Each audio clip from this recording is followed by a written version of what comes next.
RCN. Le son de la différence. Info Senior sur RCN, Xavier Lefebvre. Chères auditrices, chers auditeurs, bonjour, c'est Xavier pour votre émission Info Senior et Handicap. Aujourd'hui, j'ai un invité particulier. Alors je vous dis ça à chaque fois, mais c'est pour mettre l'angle sur lequel je souhaite conduire cette émission, toujours dans un souci de bien vous informer. Aujourd'hui, j'ai invité Boris Bernard. Bonjour Boris. Bonjour Xavier, bonjour à tous. Merci d'avoir accepté mon invitation. Tu étais venu il y a 3 ans, je crois, ou quelque chose comme ça. Et là maintenant, tu es à la structure PAPH, je sais pas si ça s'appelle encore comme ça, du conseil départemental.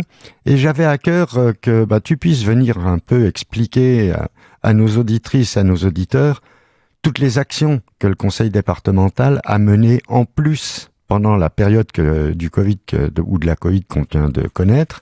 Et puis peut-être nous donner quelques perspectives si c'est pas trop tôt, et si tu peux parler avant la présidente du conseil départemental, tu nous diras ça.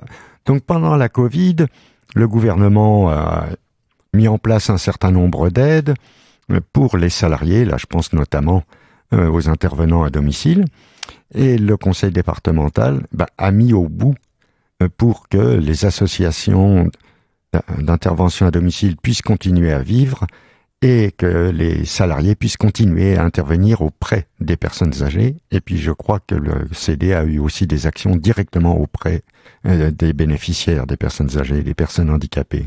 Qu'est-ce que tu peux nous raconter là-dessus ? Oui, alors plusieurs éléments. C'est vrai qu'on sort d'une période très compliquée où les seniors ont payé un lourd tribut au Covid, effectivement, avec et c'est vrai que le Covid, plus on est âgé, je dirais, plus on est concerné.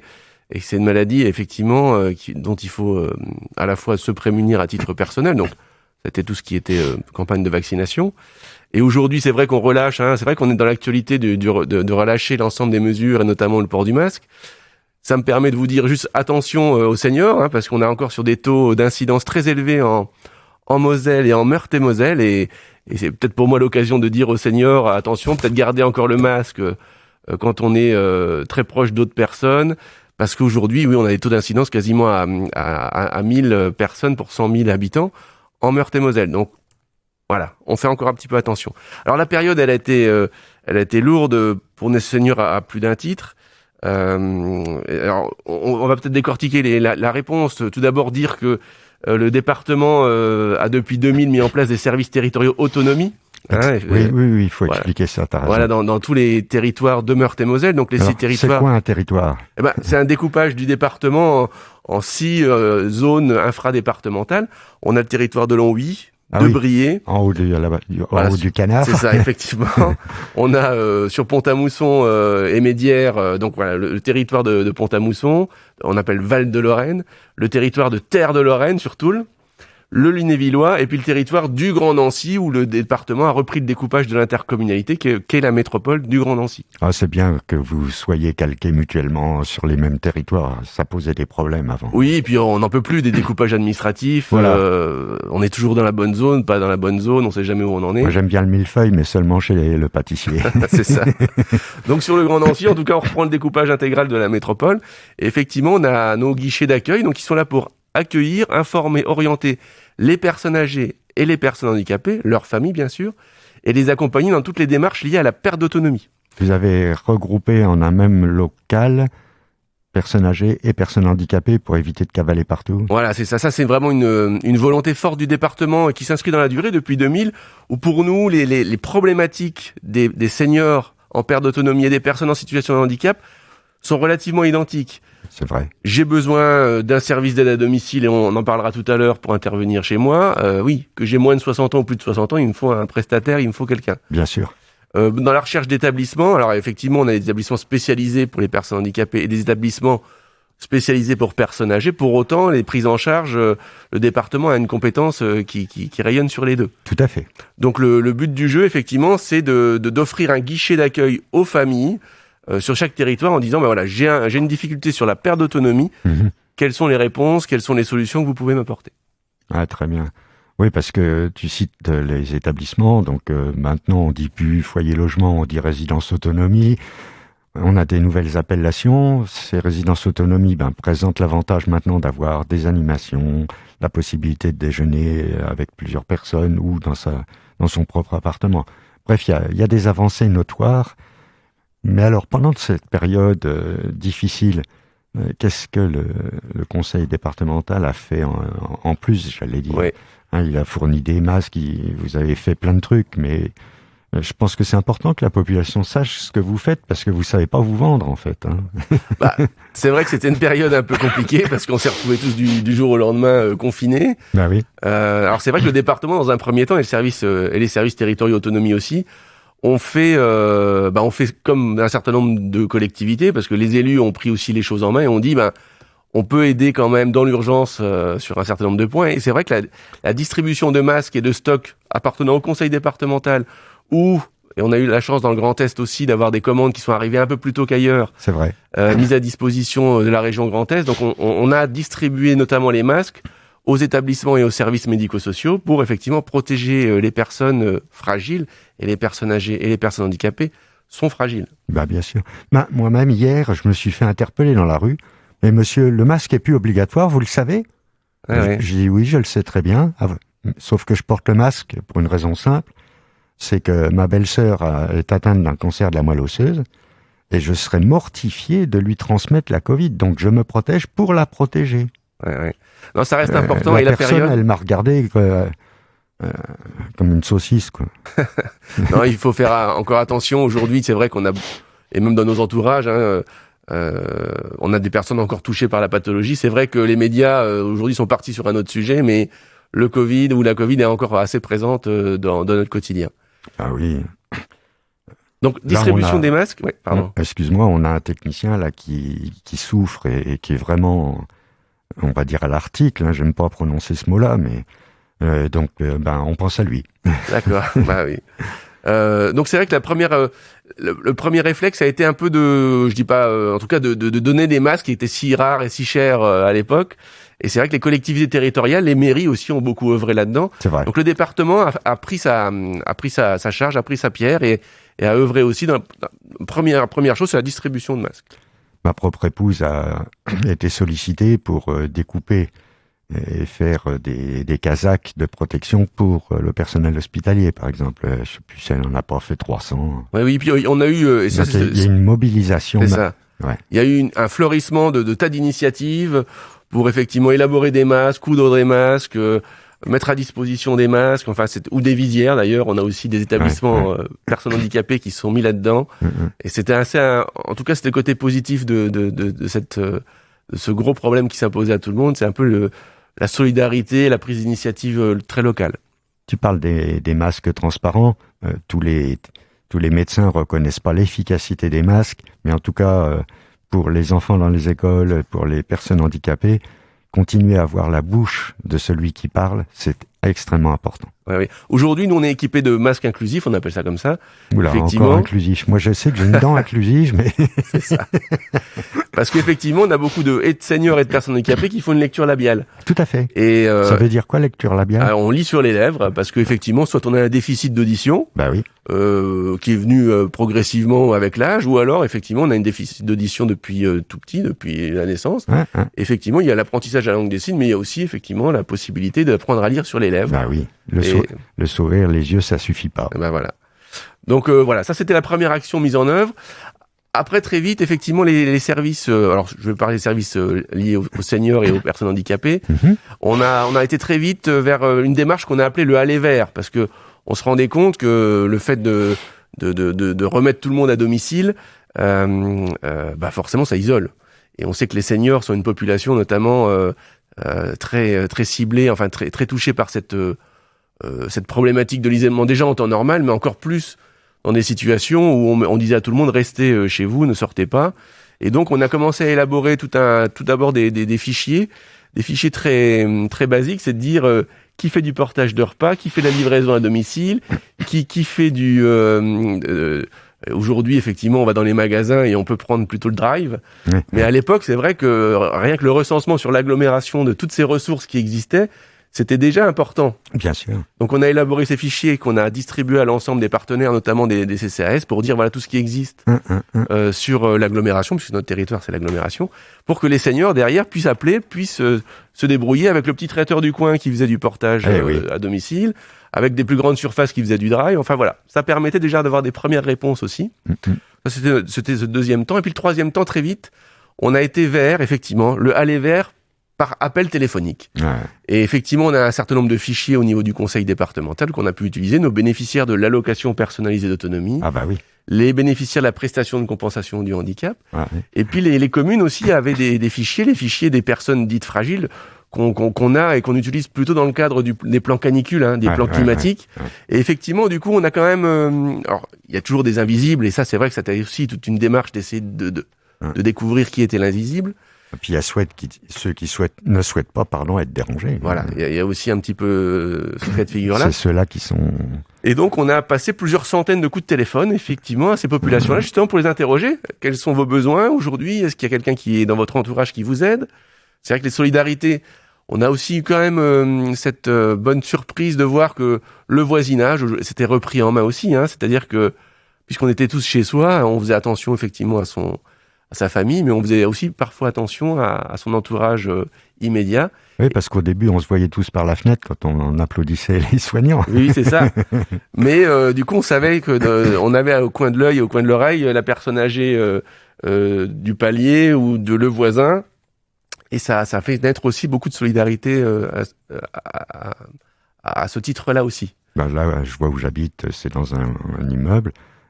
On a fait les courses pour ceux qui avaient du mal à se bouger, quoi. Donc voilà, donc le aller vers, ça a été prendre contact régulièrement, et puis s'ils n'avaient pas de besoin, on les appelait quand même aussi avec des équipes de rupture de l'isolement. Et vous avez dû parler ici peut-être à quelques reprises de l'action Mona Lisa, à la mobilisation nationale de lutte contre l'isolement, donc qui a structuré notamment sur l'agglomération des équipes dites citoyennes. Et les équipes citoyennes, dont le conseil départemental fait partie, ne pouvaient plus se déplacer physiquement, mais effectivement sont passées sur un mode coup de téléphone. Effectivement, pendant cette période-là, on a mobilisé nos ressources aussi, des partenaires, pour que on continue à prendre contact avec les gens, pour discuter, pour prendre des nouvelles, parce que le lien social, on s'est vraiment rendu compte qu'il était fondamental dans la vie. Bien sûr. On le savait, mais... fallait le prouver. En tout cas, ça a été une démonstration avec les aînés. Et puis, on s'en a rendu compte aussi que les plus jeunes aussi avaient beaucoup souffert de l'isolement. Ce qui a prouvé encore plus que, effectivement, sans lien social, c'est compliqué de mener une vie. Ouais, parce que nos anciens, ils ont connu des périodes douloureuses, un peu comme en Ukraine en ce moment. Ceux qui ont eu aussi beaucoup de mal, ce sont les jeunes, les étudiants, qui voyaient plus leurs copains, copines, que les parents obligeaient à rester à la maison, puis qui se barraient quand même. Enfin, voilà. Ah oui. Et c'est vrai que nos seniors, alors à la fois, ils ont cette expérience-là, donc quelque part, ils ont une capacité de résilience peut-être plus importante, mais l'âge étant là aussi, ils sont confrontés plus que les autres à des problématiques où, seuls, on s'en sort peut-être un peu moins bien. J'aimerais bien que tu ne me regardes pas avec insistance quand tu parles des personnes âgées, s'il te plaît. Pardon pour la boutade. Le vieux, c'est toujours l'autre, donc il n'y a pas de problème. Donc, je te remercie. Il en remet une deuxième couche. Non. Et donc, suite après à cette période, alors qui a duré, parce que dans le temps, les collectivités après se sont un petit peu ont diversifié, mais aussi en fonction du besoin.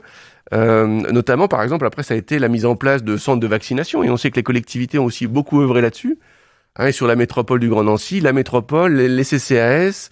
J'ai encore participé fin d'année dernière, décembre 2021, à Essel-et-Nancy mettait en place encore des centres de vaccination.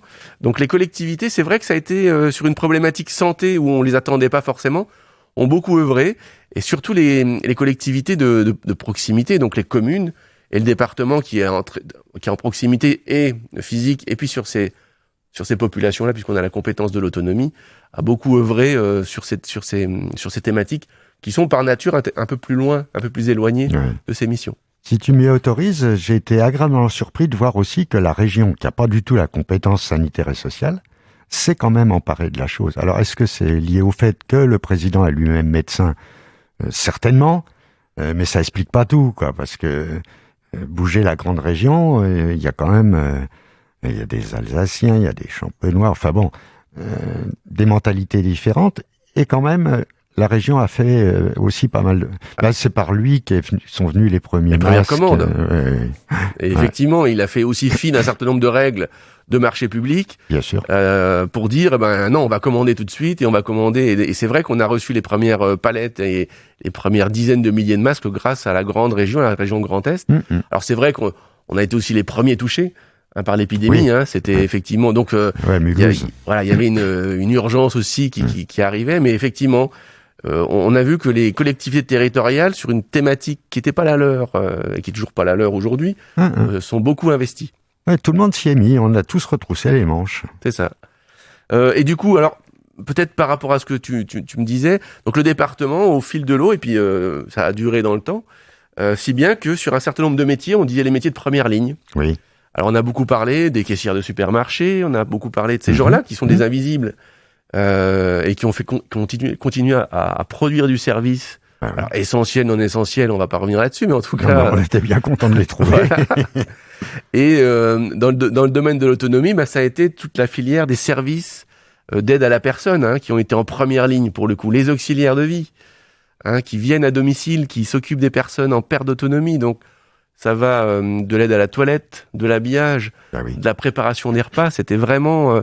de la première ligne, on était vraiment dans le dur du maintien à domicile, de la prise de risque aussi. Bien sûr. Surtout au début. Alors c'est vrai que maintenant on a un peu plus d'expérience, on voit les choses, on relativise, mais remettons-nous aussi dans le contexte de l'époque, sans forcément beaucoup de matériel, sans grosse connaissance de la maladie.